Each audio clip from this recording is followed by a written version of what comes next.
Nom Nom delivers fresh food with whole ingredients backed by veterinarian science. Science tells us that a dog's health starts in the bowl, so improving their diet is one of the best ways to help them live a long and happy life.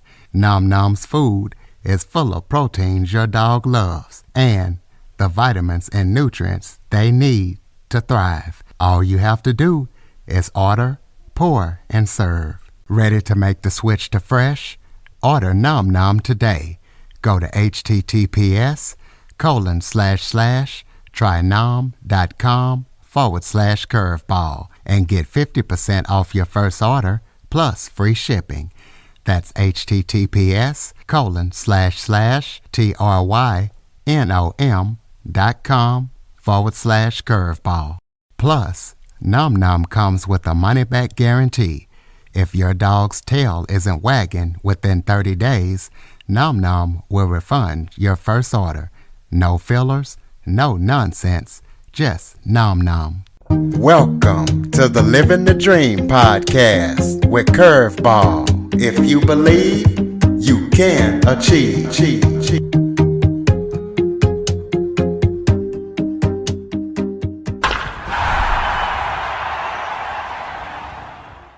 Welcome to Living the Dream with Curveball, a podcast where I interview guests that teach, motivate, and inspire you to stop at nothing to fulfill your dream.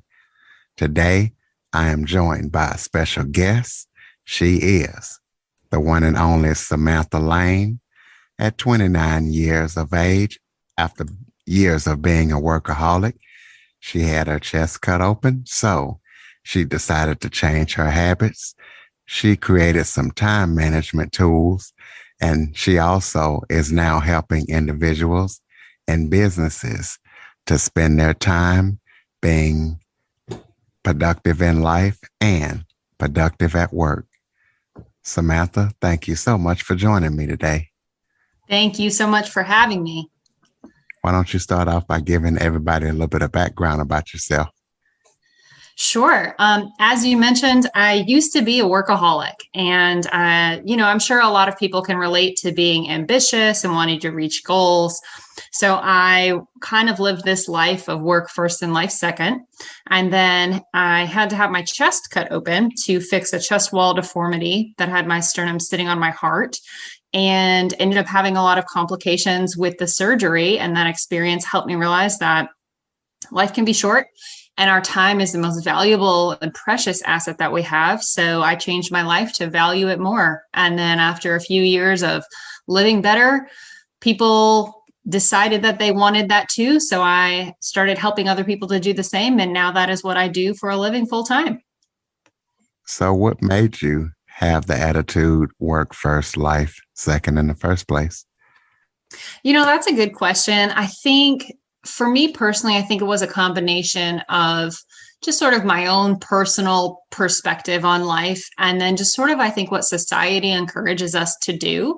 I think for a lot of us, we're kind of taught that we are defined by what we do. Think about it. When we're kids, people ask us, what do you want to be when you grow up? And they're not looking for us to say happy or fulfilled. They're looking for us to say a teacher, a doctor.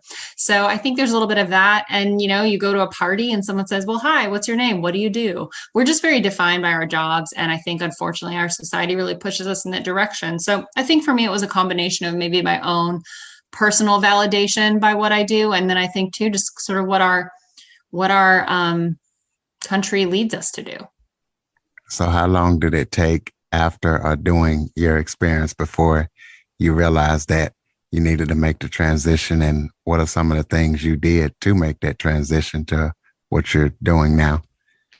Yeah. So I knew during my recovery that I needed to change my life, but I didn't really know how I needed to change that for probably a good, I'd say 6 months after my surgery. And I started out by just creating the products that helped me.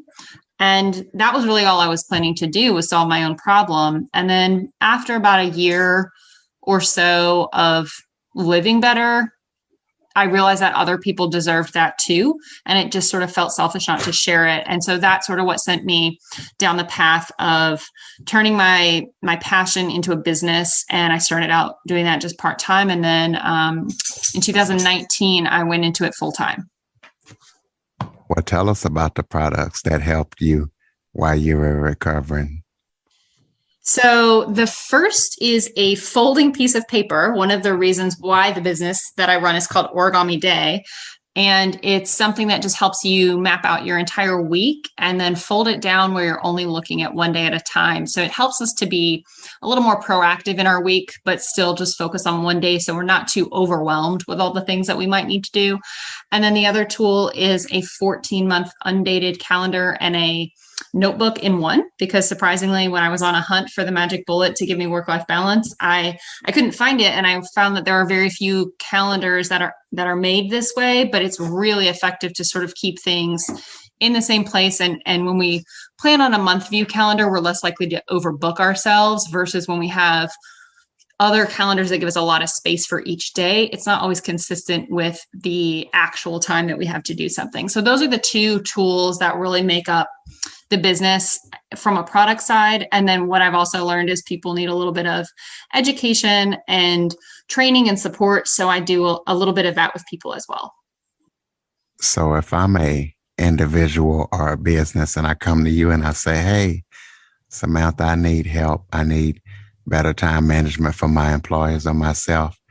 Kind of walk me through the steps of what I would get working with you, either business or personal. Yeah, so those are both, and that's a great question. Those are both the demographics that I do work with as individuals as well as companies. We all spend so much time at work that when we have employers who are willing to help their employees find work-life balance and manage their time better, I think that's really a great way for us to spark the cultural shift that I think will sort of prevent more people from being workaholics. So for both individuals and companies, I always give a free download of the weekly planning sheet so that anyone can give it a try, because I think if we just start planning once a week and looking at our time in a strategic way, then that's one of the quickest steps to having more balance in your days. And so I usually will encourage everyone to get that free download and start planning. And then I help with corporate training. So whether it's a team, you and your team want to all kind of address some of your pain points together, or if you individually want to talk through some of your particular struggles, I help people to create things like a weekly template. Like Curtis, I'm sure there are things that you do every single week. So identifying those things and grouping them together would help you do those in a more effective manner. So just sort of helping people to troubleshoot, whether it's in a group format or individual format, what are your pain points and how do we come up with solutions that are within your comfort zone? Because that's the other thing. A lot of what I work with is change, and people have varying comfort levels with change. You have any kind of books or courses that you put people through besides your free download, or any podcasts or anything like that? So I do like to give a lot of free resources. So in addition to the weekly planning sheet, I actually have a YouTube page that includes a lot of the podcast interviews that I've done throughout the years. There's sort of some sizzle reels so people can get just some quick tips and then go listen to the full episodes. I also have a blog that shares a lot of tips for people. And then I do have events. Some are free and some are paid. And those are always, all of that is always listed on my website. So there's definitely a wide range of services for people who just, they might not know where they want to start, but they know they need a change. It's always good to just sort of start at the website and see what different resources spark their personal needs. And go ahead and give out that website. Yes, that would make sense, wouldn't it? That is origamiday.com, and that's origamiday.com. And what made you call it that, Origami Day? Well, so origami is the Japanese word for folding paper. And where the first product that I created was a folding piece of paper, that was a big part of it. And I also grew up in a Japanese American home, and a big part of the Japanese culture is paying respect to your ancestors and being thankful for their hand in your life. And so to me, it seemed like a really nice way to pay respect to my heritage and my family by incorporating a Japanese word into my business name. Oh, okay. That's neat. I never knew that word meant folding paper. Technically means beautiful fold, but yes, it's the art of folding paper. Do you have any upcoming things that you're working on that people need to know about? And also, are you on social media? Give out your social media links. Yes, yes to both of those things. I am on social media. The best way, all the social media channels, Instagram, Facebook, LinkedIn, it's all My Origami Day. And as far as upcoming things that I'm working on, I am really excited to work with another business owner in my region, and we are putting on actually a retreat for female business owners and professionals to really help women move forward in their lives with confidence and balance, especially after this pandemic world we've been in. I think a lot of people, especially women, are struggling with self-confidence and balance. And so we are creating an event that helps these women to sort of unplug from their lives for a minute and reset and move forward in a way that is good for their well-being and their productivity.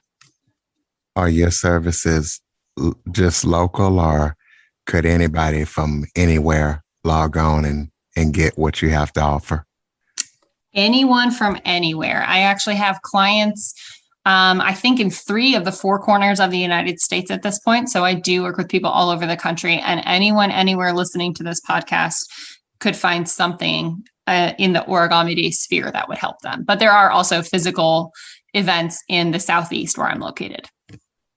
Do you have any final thoughts for people out there looking to manage their time or become better time managers? Any tips based on your experience and all that you've been through that you could give somebody to help them? Because the next person that goes through what you went through, they might not be so lucky as you were. Absolutely.